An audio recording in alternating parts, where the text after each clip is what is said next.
distant spring to quench our thirst and feed the earth.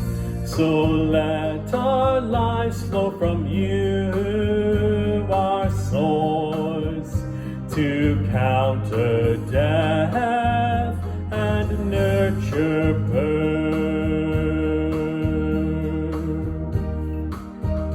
As trees rise up from the forest floor by roots that feed each limb above, so let our lives rise in praise to you from hearts we root in your deep love.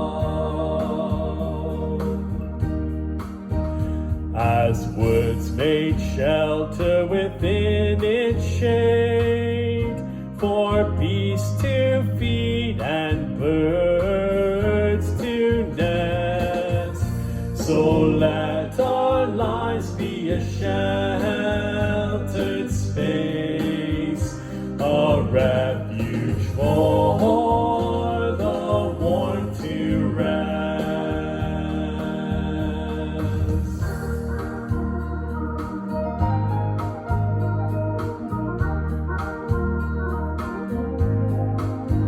So let us praise you, Creator God.